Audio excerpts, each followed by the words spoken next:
नमस्ते रुद्रमन्यव उतोत इखवे नमः। ओम शांति शांति शांति। वदरं नो अपिवातयमनः। ओम शांति शांति शांति। आनन्दमानन्दकरं प्रसन्नं ज्ञानस्वरूपं निजभावयुक्तं योगीन्द्रमीड्यं भवरोगवैद्यं श्रीसद्गुरुं नित्यमहं नमामि। देवी प्रपन्नार्तिहरे प्रसीद प्रसीद मातर्जगतोऽखिलस्य। प्रसीद विश्वेश्वरि पाहि विश्वं त्वमीश्वरी देवी चराचरस्य। यं प्रव्रजन्तमनुपेतमपेतकृत्यं द्वैपायनो विरहकातरया जुहाव। पुत्रेति तन्मयतया तरवोऽभिनेदु तं सर्वभूतहृदयं मुनिमानतोऽस्मि। सच्चिदानन्दरूपाय विश्वोत्पत्त्यादिहेतवे तापत्रयविनाशाय श्रीकृष्णाय वयं नमः। तापत्रयविनाशाय श्रीकृष्णाय वयं नमः। राधे कृष्ण राधे कृष्ण राधे कृष्ण राधे कृष्ण राधे कृष्ण राधे कृष्ण राधे कृष्ण राधे कृष्ण राधे कृष्ण राधे कृष्ण राधे कृष्ण राधे कृष्ण राधे कृष्ण राधे कृष्ण राधे कृष्ण।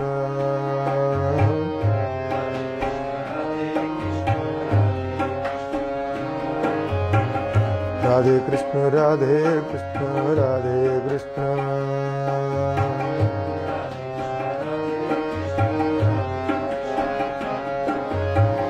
राधे कृष्ण राधे कृष्ण राधे कृष्ण।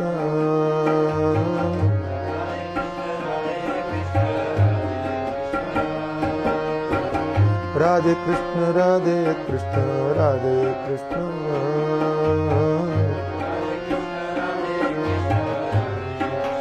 कृष्ण कृष्ण राधे कृष्ण राधे कृष्ण राधे कृष्ण।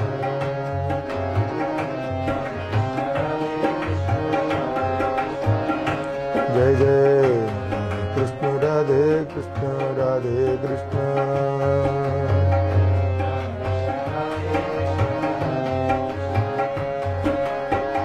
राधे कृष्ण राधे कृष्ण राधे कृष्ण।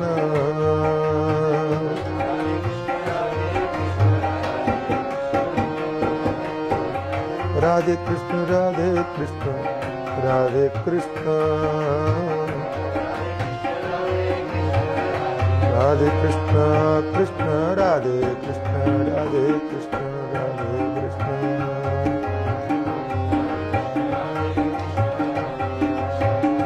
जय जय राधे कृष्ण राधे कृष्ण राधे कृष्ण। राधे कृष्ण राधे कृष्ण राधे कृष्ण राधे राधे कृष्ण राधे। श्री राधा कृष्ण भगवान की जय। सद्गुरुदेव भगवान की जय। सच्चिदानंद भगवान की जय। सनातन धर्म की जय। ओम नमः पार्वती पतये। हर हर महादेव।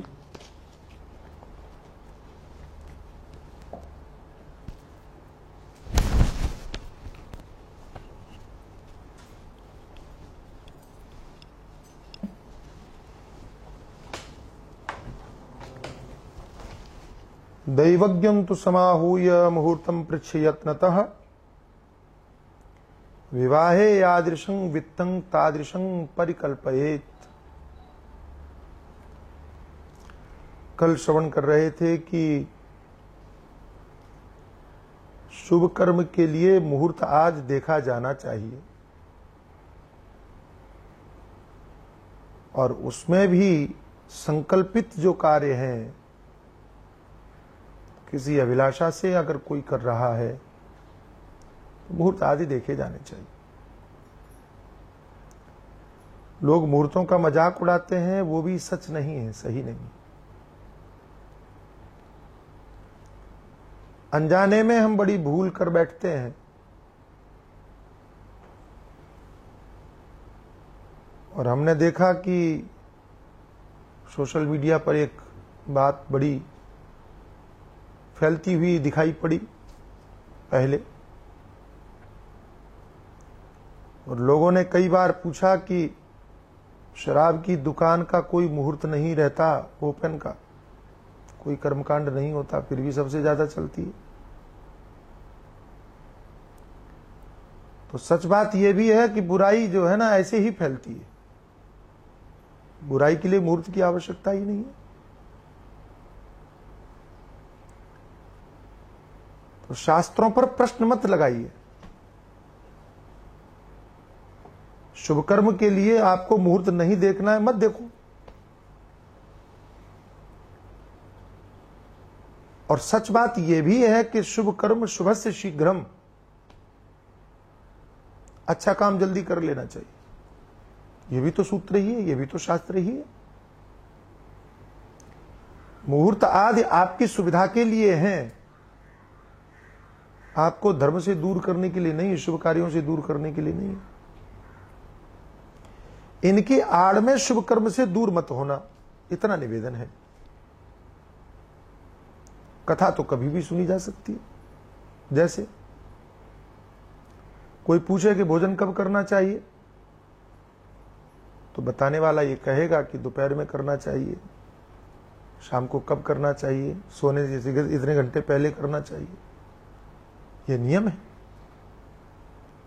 लेकिन भूख लगे तो भैया जब भूख लगे तब खा लो। और कई बार तो भूख नहीं होती है, लेकिन खाने की सामग्री सामने आ जाती है तो आप खा ही लेते हो। ऐसे ही कथा कब सुननी चाहिए? जब इच्छा हो तब सुन लो, जब कामना जागे तब सुन लो।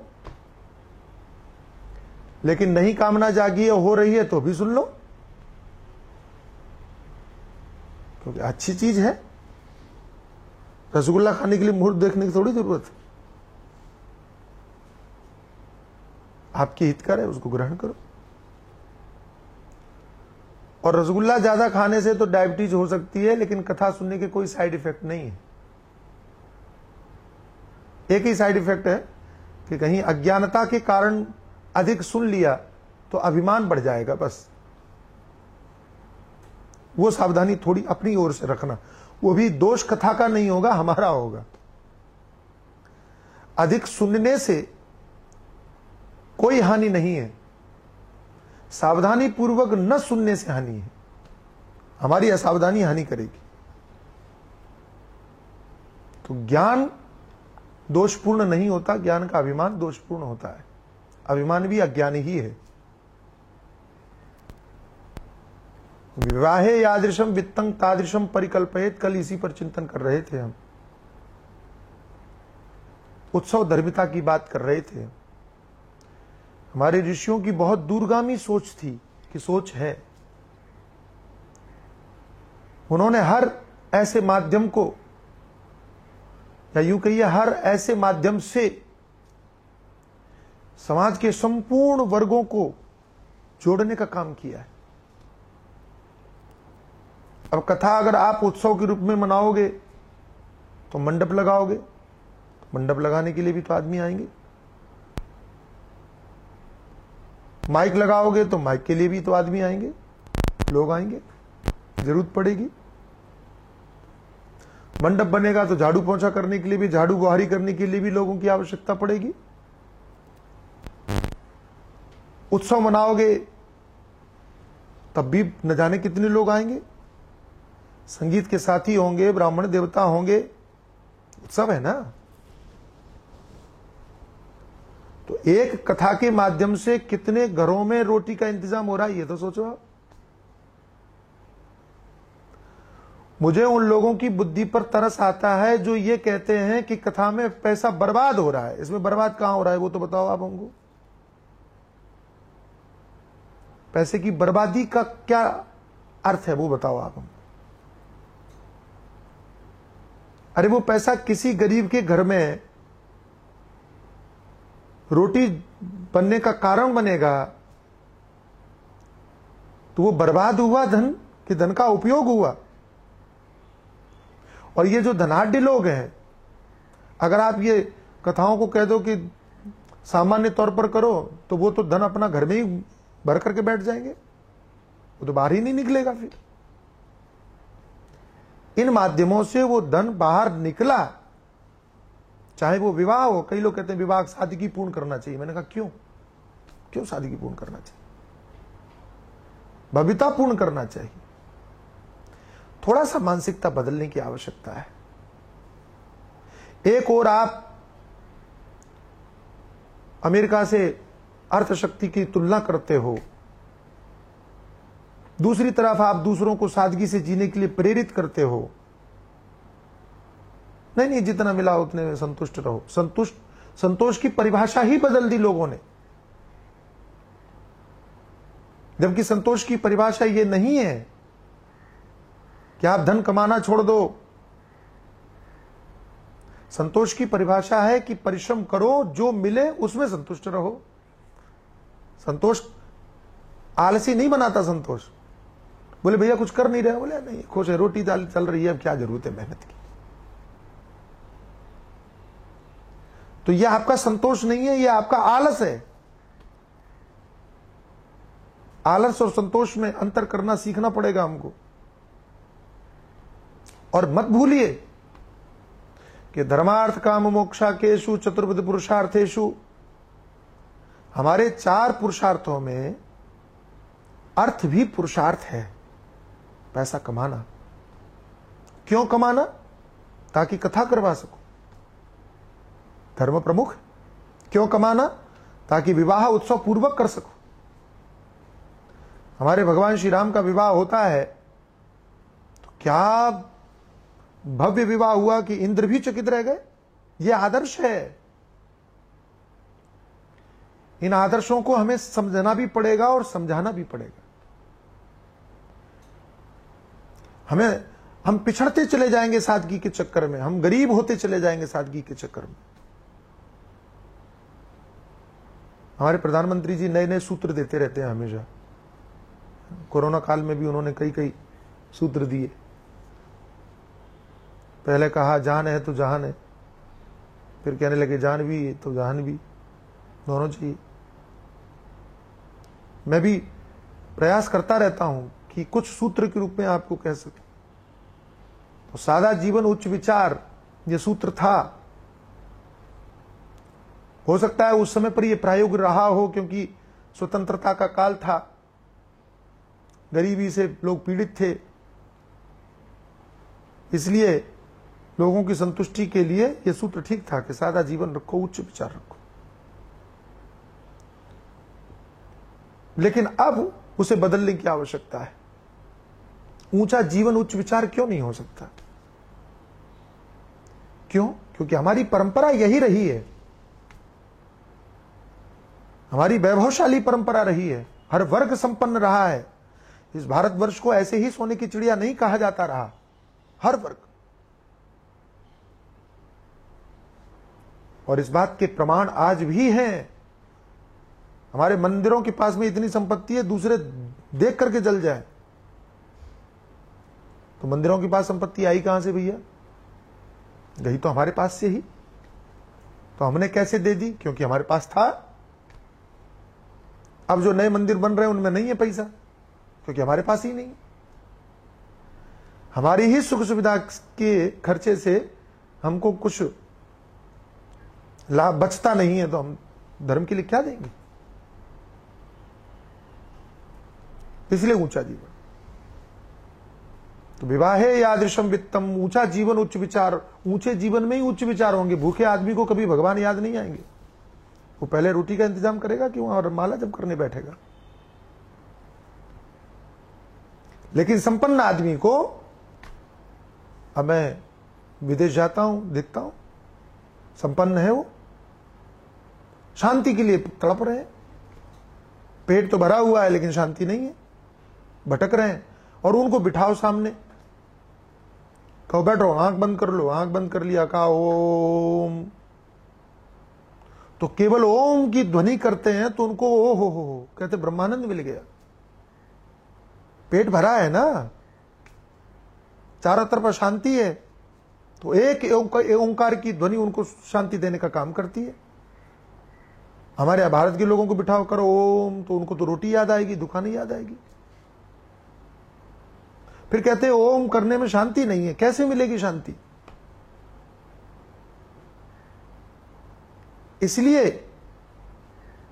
मैं ये नहीं कहता हूं कि आप भौतिकतावादी बन जाओ ना, बिल्कुल नहीं बनना, अध्यात्मवादी। ध्यान रखना, धर्मार्थ काम मोक्षाख्येषु चतुर्विध पुरुषार्थेषु मोक्ष एव परम पुरुषार्थः। जीवन की गाड़ी धर्म से शुरू करो, मोक्ष तक जानी है। ये दोनों के बीच में अर्थ और काम हो, पैसा हो, कामना की पूर्ति हो, लेकिन शुरुआत धर्म से हो, अंत मोक्ष तक हो। ये बैलेंस है, ये संतुलन है जीवन का। मुझे क्षमा करना अगर मैं गलत कहूं, लेकिन बात समझने की है कि केवल धर्म की बात करने से संसार नहीं चलेगा। हम महात्मा लोगों का चल जाए, गृहस्थियों को नहीं चलेगा। इस सच्चाई को हमने नहीं समझा, ऋषियों ने समझा कि घर जो है वो धर्म से नहीं चलेगा, धन चाहिए। और देश जो है धर्म से केवल नहीं चलेगा, धन चाहिए। इसको दुराग्रह के रूप में नहीं लेना है, समझने के रूप में लेना है कि ऋषियों की सोच देखो, महान ऋषियों की सोच देखो कि धन को भी महत्व दिया, काम को भी महत्व दिया। जीवन का संतुलन। अब आप गृहस्थ आश्रमी हो, आपके ऊपर जिम्मेदारी है कि सन्यासी आए उसको भी भोजन करवाओ, ब्रह्मचारी आए उसको भी भोजन करवाओ, अतिथि आए उसको भी भोजन करवाओ। पैसा आपके पास है नहीं, कहां से करोगे? जिम्मेदारियां तो गृहस्थ आश्रम पर सब डाल दी, और टेंशन आपको हो रही है कि बच्चों को पढ़ाने के लिए नहीं है। तो क्या होगा? फिर अतिथि आएगा तो आप दरवाजा ही नहीं खोलोगे। वही हो रहा है आज। क्या हो रहा है? यही तो हो रहा है। धन का अभाव आपको धर्म से दूर कर देगा। अब कई लोग कह सकते हैं उन्हें गांव में तो बड़ी गरीबी है फिर भी धर्म से जुड़े हुए हैं। अरे उनके संस्कार हैं पूर्व के, इसलिए जुड़े हुए हैं। लेकिन जो नई पीढ़ी है वो नहीं जुड़ेगी धर्म से, क्योंकि वो अभाव को नहीं सहन कर सकती। वो जो पुराने लोग थे उन्होंने अभाव को सहन कर लिया, नई पीढ़ी नहीं करेगी। नहीं करेगी तो क्या होगा? धर्म से दूर हो जाएंगे, जैसे कि शहरों के लोग हो गए, और धीरे धीरे गांव की युवा पीढ़ी भी धर्म से दूर हो रही है। और कारण क्या है? कारण एक ही है, धन का अभाव। मुझे क्षमा करना। और जैसे जैसे हम संपन्न होते चले जाएंगे वैसे वैसे धर्म से हम जुड़ते चले जाएंगे। तो बदलाव फिर हो रहा है। बड़े बड़े शहरों में, मेट्रो सिटीज में अब लोग धर्म से फिर जुड़ रहे हैं, जैसे जैसे संपन्नता बढ़ेगी। इस बात को समझना पड़ेगा। यहां संकेत है सुंदर, विवाहे यादृशम वित्तम, साफ साफ लिखा। जैसे विवाह में धन खर्च करते हो ऐसे कथा में धन खर्च करो। और इसमें सब समाज जुड़ेगा, ये भी तो सोचो। हम लोग प्राय सोशल मीडिया में बार बार बात करते हैं कि सनातन हिंदुओं को जोड़ना चाहिए। सनातन कैसे जोड़ोगे? क्या तरीका है? हमारे ऋषियों ने तरीका बताया है, आप वो करो, सब जुड़ जाएंगे। ये कथा होगी, कथा में सबको कहो, अपने लोगों को कहो कि भैया मंडप तुमको बनाना है, माइक तुमको लाना है, मिठाई तुमको, प्रसाद के लिए मिठाई तुमको बनानी है, सजावट तुमको करनी है, सब कुछ जिम्मेदारी सौंपो, सारे वर्गों को सौंपो। वहां तो कोई निषेध नहीं है ना कि ये काम एक ही व्यक्ति कर सकता है, कि ये केवल ब्राह्मण कर सकता है, ये केवल वो। तो मंडप ब्राह्मण तो नहीं बनाएगा ना अकेला, ब्राह्मण भी बना सकेगा। तो जितने भी आपके वर्ग हैं उन सबको जोड़ो ना इसमें, उनको भी अच्छा लगेगा कि देखो भैया ने काम किया, हमको बुलाया, हमको जोड़ा। एक कथा सारे वर्गों को जोड़ रही है, ये क्यों भूल रहे हो? हर तरह से जोड़ रही है, धन का भी लाभ है। देखो आदमी जुड़ेगा तभी जब उसको धन का भी लाभ हो। खाली कथा के लिए बुलाओगे तो हाथ जोड़ करके और चला जाएगा, वो जुड़ेगा नहीं। तो विवाहे यादृशम वित्तम, अच्छी तरह से भव्य आयोजन करो। आपके पास धन है तो खूब खर्च करो। इसलिए हमारे कहा भक्ति और शक्ति, भक्ति कितनी करनी चाहिए? बोले शक्ति के अनुसार करनी चाहिए। तो दान कितना करना चाहिए, धर्म के लिए खर्च कितना, शक्ति सामर्थ्य के अनुसार। आपके पास ज्यादा है तो ज्यादा खर्च करो, कम है तो कम खर्च करो, करो। लेकिन लक्ष्मी टिकती नहीं है, चंचला है, नाम ही चंचला है उसका। आप धर्म के लिए खर्च नहीं करोगे तो भी वो निकलने का रास्ता खोज लेगी, आपके हाथ कुछ नहीं बचेगा। इसलिए धर्म को माध्यम बना करके उसको निकालोगे तो वो फिर आएगी। धर्म के लिए धन को खर्च करोगे तो वो ब्याज के सहित वापस लौट करके आएगा। लिख के रख लो, करके देख लो, लिख लो आप डायरी में कि हमने आज 100 रुपए धर्म के लिए खर्च किए और वो ब्याज के सहित वापस ना आए तो हमसे ले लीजिएगा। मैं तो पूरे विश्वास के साथ कहता हूं, धर्म को महत्व देते हुए धन खर्च करो। और अनेक महीने बताए कि ये शुभ है कामना की पूर्ति के लिए। तो भाद्रपद है, आश्विन यानी कुवार, कार्तिक, मार्गशीर्ष यानी अगहन, आषाढ़ और श्रावण, ये 6 महीने सर्वोत्तम माने गए हैं। इनमें कथा करो। कई शास्त्रकारों ने कहा कि केवल चैत्र महीने को छोड़ करके और सब में श्रीमद् भागवत करना चाहिए,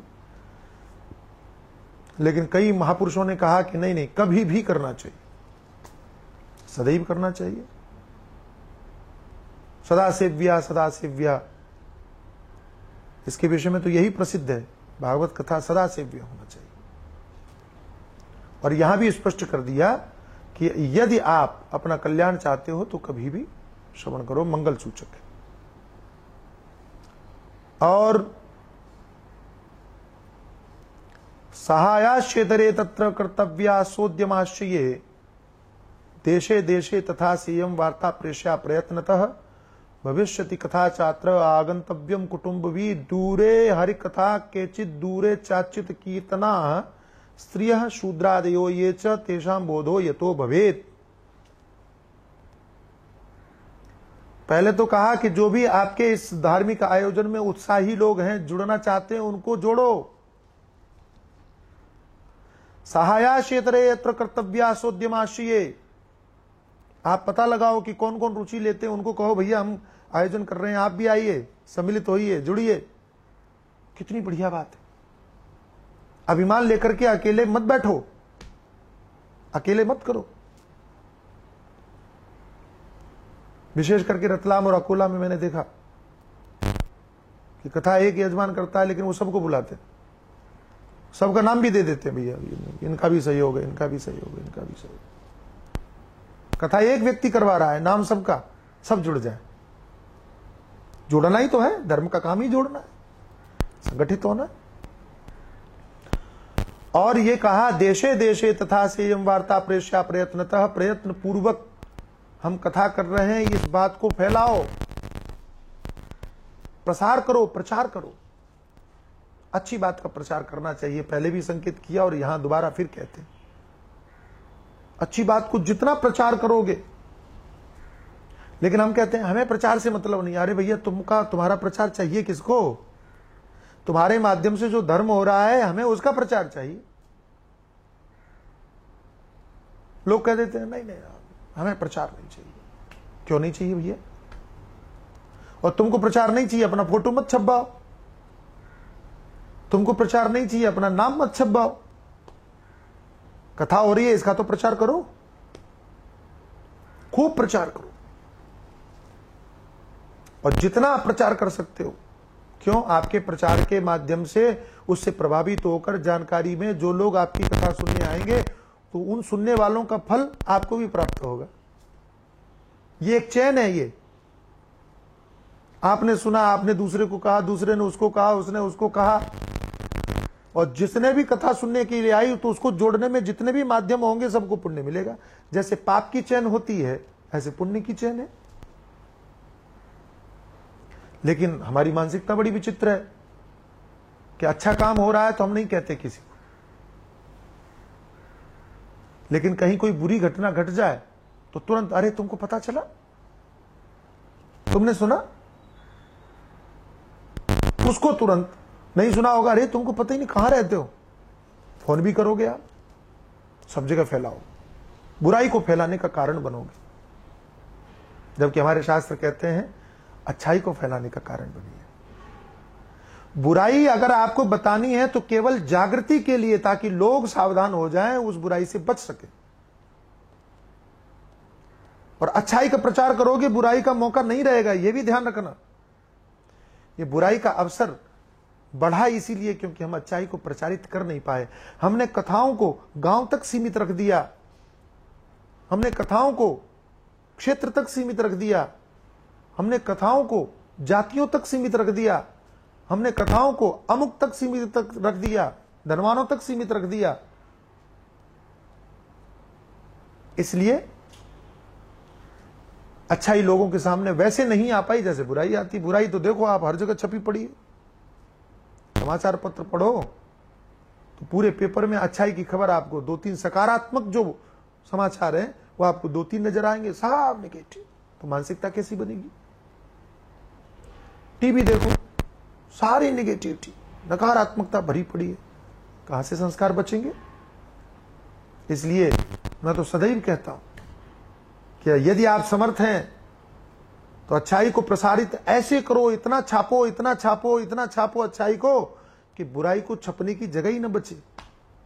फिर देखो देश बदलता है कि नहीं, फिर देखो कि समाज बदलता है कि नहीं।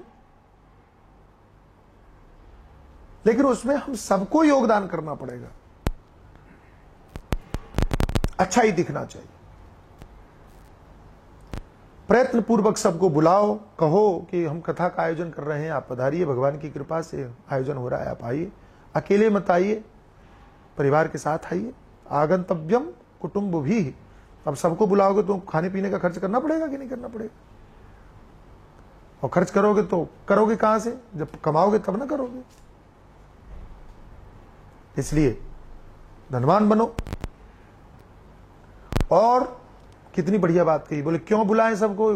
सुनो, इसमें लिखा है भागवत में, दूरे हरिकथा केचित दूरे चाच्युत कीर्तना स्त्रिय शूद्रादयो ये च तेषाम बोधो यतो भवेत।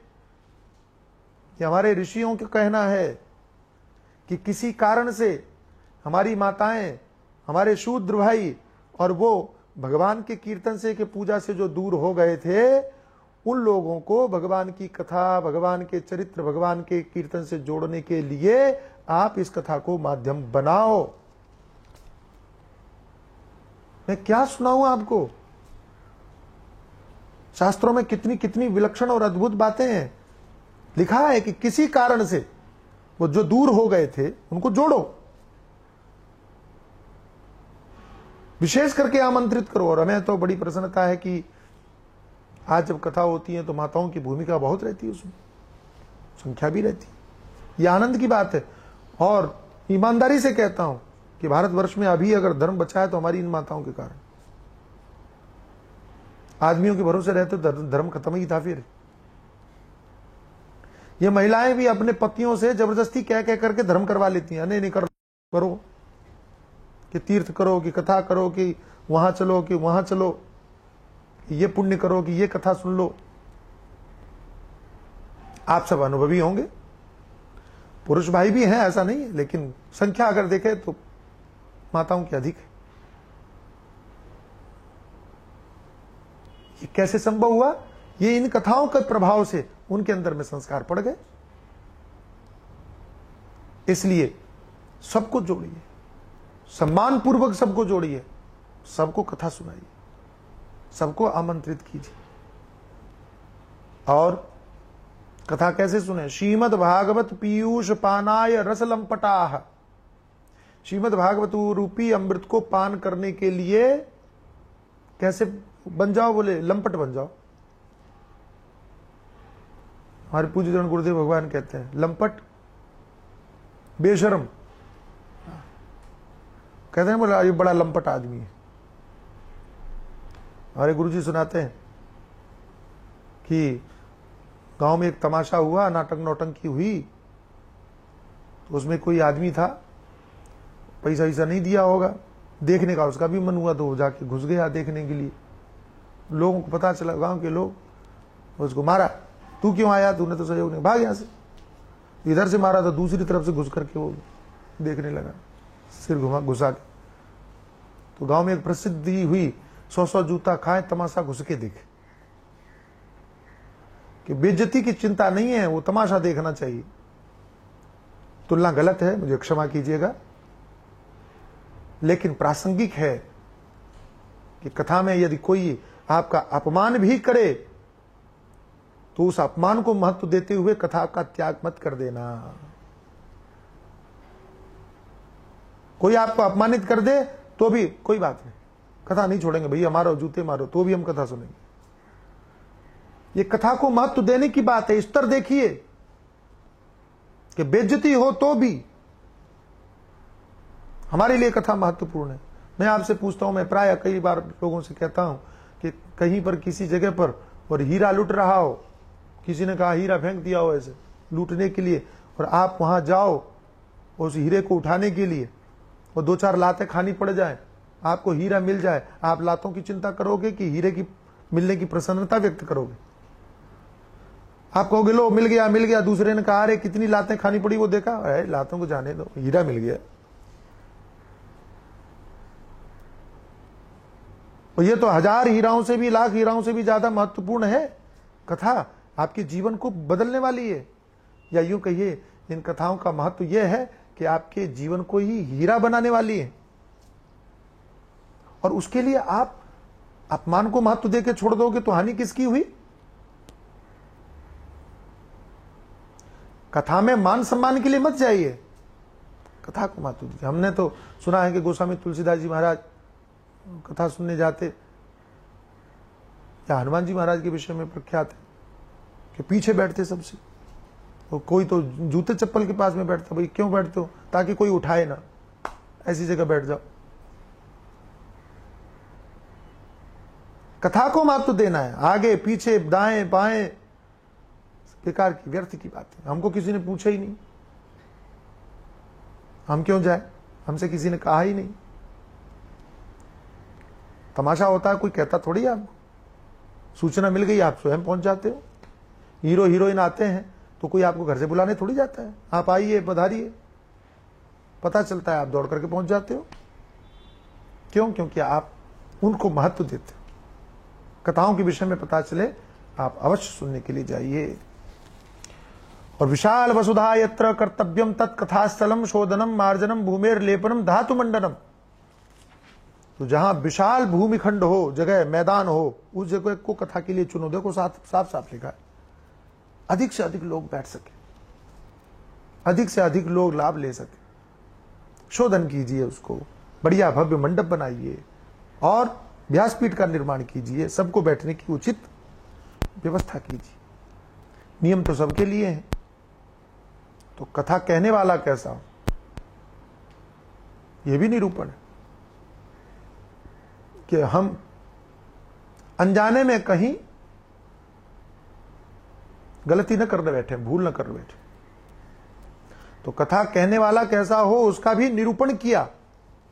विरक्तो वैष्णवो विप्रो वेद शास्त्र विशुद्धिकृत दृष्टांत कुशलो धीरो वक्ता कार्योति निष्प्रिय।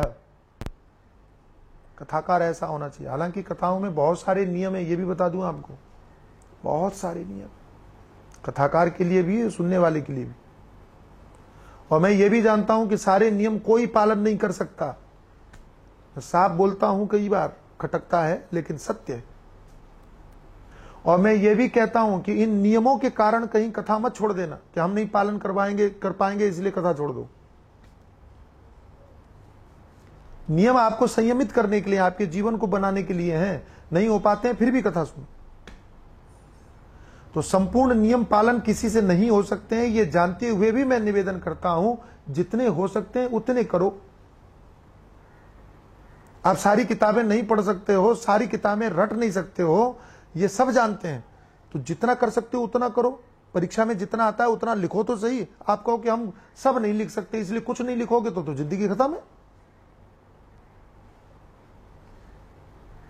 और जिसने परीक्षा को पास किया है उससे भी पूछो कि तुमने को एक एक पन्ना याद है क्या, या जितना पढ़ा है सब याद है कि नहीं है उसको याद, लेकिन पास किया ना, सफल हुआ ना। ऐसे सारे नियमों को पालन आप नहीं कर सकते हो, कोई बात नहीं, जितने कर सकते हो उतने तो करो।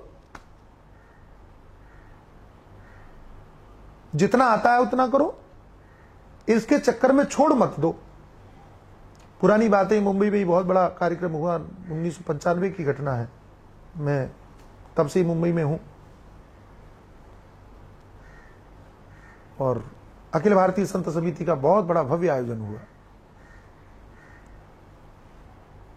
स्वनाम धन्य अत्यंत प्रसिद्ध विरक्त शिरोमणि पूज्य वामदेव जी महाराज उस कार्यक्रम की अध्यक्षता कर रहे थे। मैं मंच पर था, सौभाग्य मेरा। तब से संतों की कृपा है, या उससे पहले भी, और मुझे आज भी स्मरण है उन्होंने जो कहा।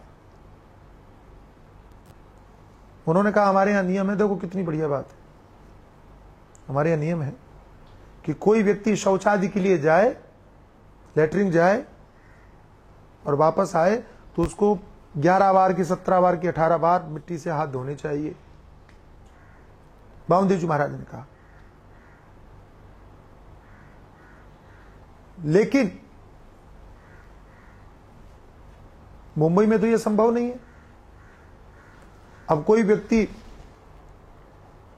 5वीं मंजिल पर कि 18वीं मंजिल पर कि 25वीं मंजिल पर रह रहा है और 18 बार मिट्टी से हाथ धोएगा तो उसका वॉश बेसिन ही जाम हो जाएगा।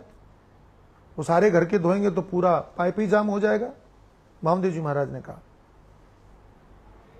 ये तो संभव नहीं है। तो वामदेव जी महाराज ने कहा ठीक है, हम मानते हैं कि 18 बार धोना संभव नहीं है, एक बार तो धो, एक बार तो शुद्धि करो।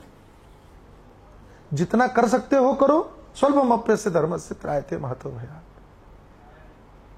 ये सूत्र को सदैव याद रखना। जहां कोई नियम कानून बताने लगे ये करना चाहिए, ये करना चाहिए, ये करना चाहिए, बोले भैया हम जितना कर सकते हैं जरूर करेंगे, लेकिन कथा नहीं छोड़ेंगे। पॉइंट को पकड़ो। विस्तार तो बहुत है। हम कथा करते हैं 18,000 श्लोक है, हम 18,000 श्लोक नहीं कहते, कह ही नहीं पाएंगे, कोई नहीं कह पाएगा, कोई सुन भी नहीं पाएगा। हम कहेंगे भी तो लोग धैर्यपूर्वक नहीं सुन सकते। वो समझ गया अब तो क्या छोड़ दे? नहीं, जितना है उतना ग्रहण करो। कथाकार कैसा होना चाहिए? विरक्तो। कथाकार विरक्त होना चाहिए। हालांकि यहां तो उल्लेख ऐसा भी आता है, वक्त्रा क्षौरम प्रकर्तव्यम दिना दरवाग व्रताप्तये। व्रताप क्या है? व्रताप्तये, व्रताप्तये। कि जो कथा कहने वाला है वो कथा कहने से पहले क्षौर कर्म करवाए, मुंडन करवाए। अब ये कौन करेगा? ये तो कोई नहीं कर सकता। तो इस नियम के कारण आप कथा न करवाओ, ये ठीक नहीं है। कोई बात नहीं, किसी को क्षौर कर्म नहीं करवाना है, लेकिन कम से कम जो ऊपर लिखा है वो तो पूरा हो। ये जरूरी है, आवश्यक है। कथाकार कैसा होना चाहिए? विरक्त होना चाहिए। विरक्त का अर्थ क्या है? संसार के पदार्थों में अनुरक्त न हो, आसक्त न हो। हाय रे इसके बिना मेरा काम नहीं चलेगा, हाय रे ये चाहिए, हाय रे ये ऐसा नहीं है तो मैं कैसे करूं। हमारे गुरुजनों ने सिखाया कि अगर सुविधा मिले तो भी ठीक, नहीं भी मिले तो भी करो। तो हमने तो भैया गुरुजनों की परंपरा के अनुसार पेड़ के नीचे बैठ करके रहते हुए भी कथा कही है, अभी भी करता हूं। गांव में जाते हैं, कहीं कोई सुविधा नहीं होती है, जहां जैसी व्यवस्था वैसे करते हैं। दूसरी जगह सुविधा मिलती है, उनको भी स्वीकार कर लेते हैं। सुविधाओं को महत्व नहीं देना है। अच्छा, सुविधा मिल जाए तो उनको मत लो, इस प्रवृत्ति का मैं न हूं, न मैं लोगों को कहता हूं। क्यों नहीं हूं? अरे भैया, सुविधा मिलेगी तो शरीर को ही लाभ होगा, शरीर स्वस्थ रहेगा तो हम कथा और भगवान की सेवा, सनातन की सेवा हम ज्यादा बढ़िया तरीके से कर सकते हैं।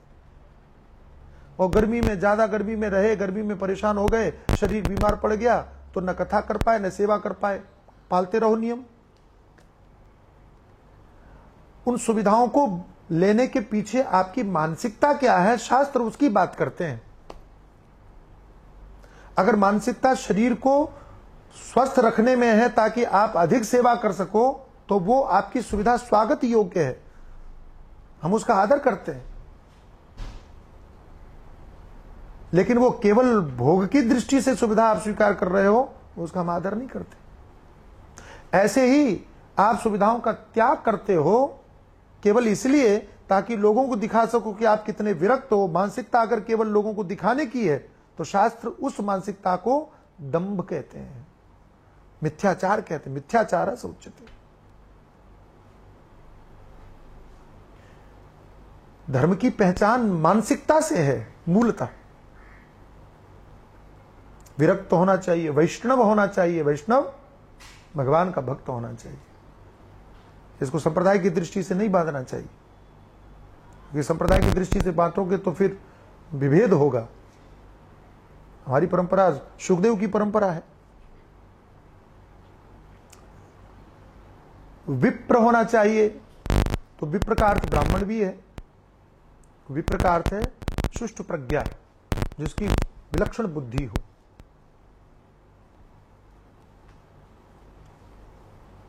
ब्राह्मणों का महत्व है, इसमें कोई दो मत नहीं। तो लोग कहेंगे कि आपके यहां तो शास्त्रों में बहुत जातिवाद है। इस बात को स्वीकार नहीं करता मैं। पहली बात तो हमारे यहां जाति शब्द ही नहीं है। जाति का अर्थ तो तत्व होता है, वो तो अलग ही विषय ही अलग है। जाति का अर्थ भी लोगों को नहीं पता है। वर्णाश्रम व्यवस्था हमारे यहां है, और वर्णाश्रम व्यवस्था वैसे ही है जैसे कि सरकारी प्रावधान में कर्मचारियों की व्यवस्था होती है। ए ग्रेड का कर्मचारी, बी ग्रेड का कर्मचारी, सी ग्रेड का कर्मचारी, डी ग्रेड का कर्मचारी। यह विभाजन उन्होंने क्यों रखा? फिर क्या आवश्यकता थी? सारे विभाजन खत्म करके सब समान है, इस तरह से उनको नौकरी पर नियुक्त करना चाहिए। लेकिन ऐसे इस तरह से काम करने से राष्ट्र नहीं चलता। आपको विभाजन करना ही पड़ेगा, योग्यता के अनुसार विभाजन करना ही होगा। तो सरकार ने विभाजन कर दिया कि भैया ये ज्यादा पढ़ा लिखा है, इसने ज्यादा मेहनत की, ये ए ग्रेड का कर्मचारी, ये बी ग्रेड का कर्मचारी, ये सी, ये डी। विभाजन कर दिया सरकार ने, ये विभाजन किया। अब आप जरा सोचना जो मैं कहना चाह रहा हूं। तो ए ग्रेड का कर्मचारी यानी कलेक्टर की पोस्ट पर कोई व्यक्ति बैठा हो तो वो अपनी लड़की का विवाह पीयून के लड़के के साथ में करेगा क्या?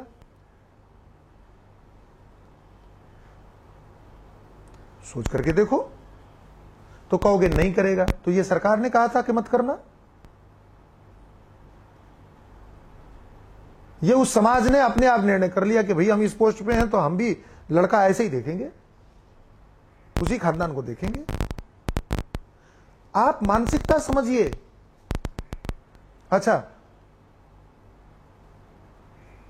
कलेक्टर की पोस्ट के व्यक्ति हो सकता है अगर महान उदार हो तो पीयून की लड़की ले सकता है, लड़की दे नहीं सकता, क्योंकि लड़की को वहां पर जीवन यापन करना मेरी भी क्या है। ले लेगा, कोई फर्क नहीं पड़ेगा उसको। हमारे शास्त्र भी तो यही करते हैं।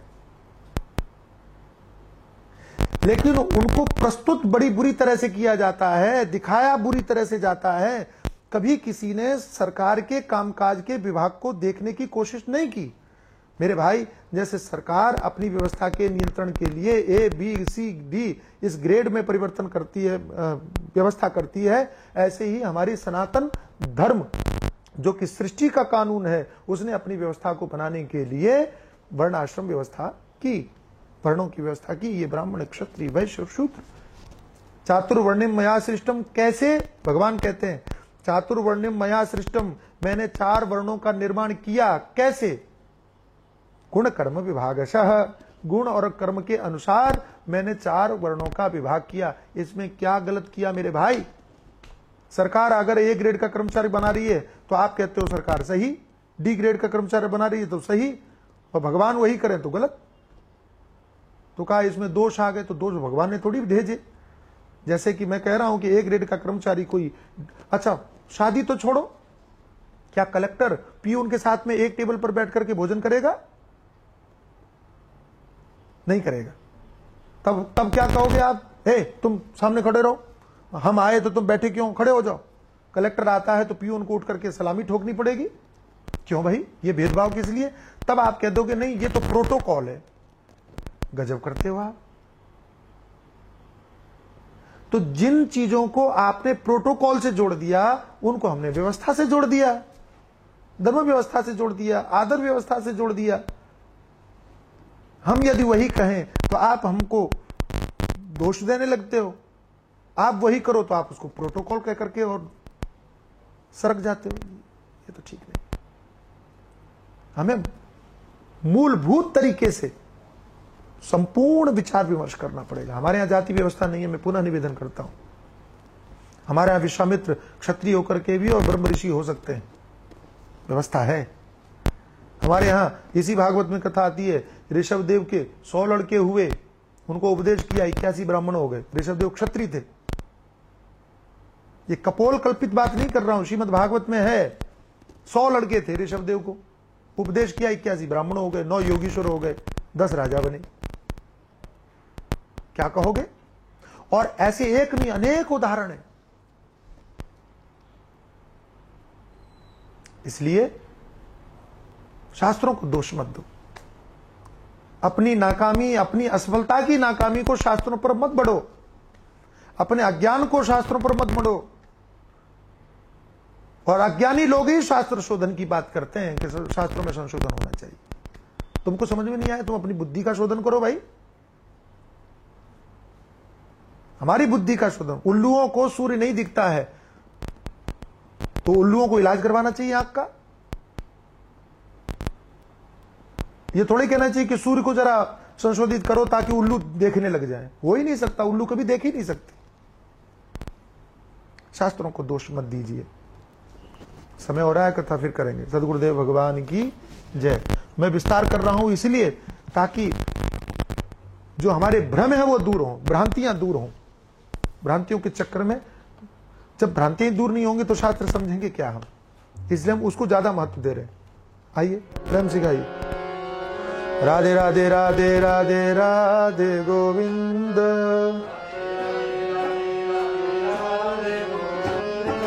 राधे राधे राधे राधे राधे गोविंद, वृंदावन चंद्र, वृंदावन चंद्र, अनाथ नाथ दीन बंधो राधे गोविंद, राधे राधे राधे राधे राधे राधे गोविंद, जय जय राधे राधे राधे राधे राधे गोविंद, राधे राधे गोविंद, वृंदावन चंद्र, अनाथ नाथ दीन बंधो राधे गोविंद, गोविंद राधे माधवा गोपाल राधे केशवा,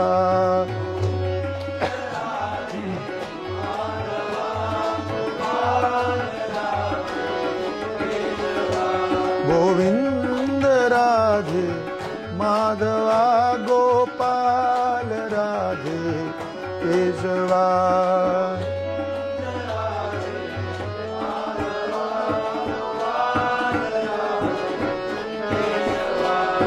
राधिका मनोहरा मदन गोपाला दीन वत्सला श्री राज गोपाला गोपाला।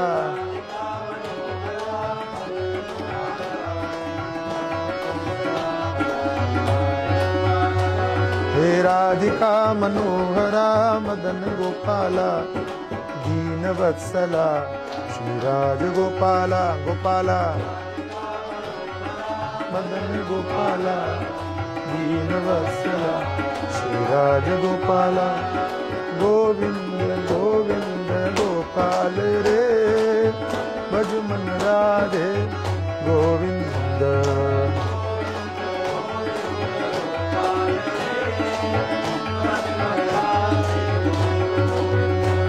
गोविंद राधे माधवा गोपाल राधे केशवा।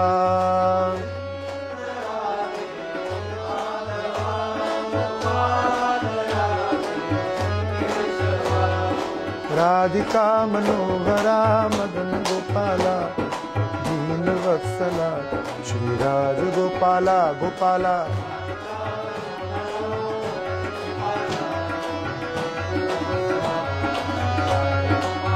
गोपाला राधिका मनोहरा मदन गोपाला दीन वत्सला श्री राज गोपाला गोपाला।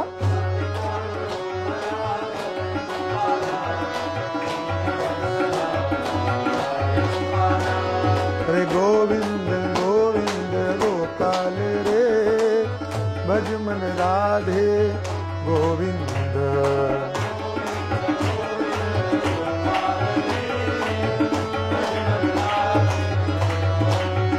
जय जय गोविंद गोविंद गोपाल रे भज मन राधे गोविंद।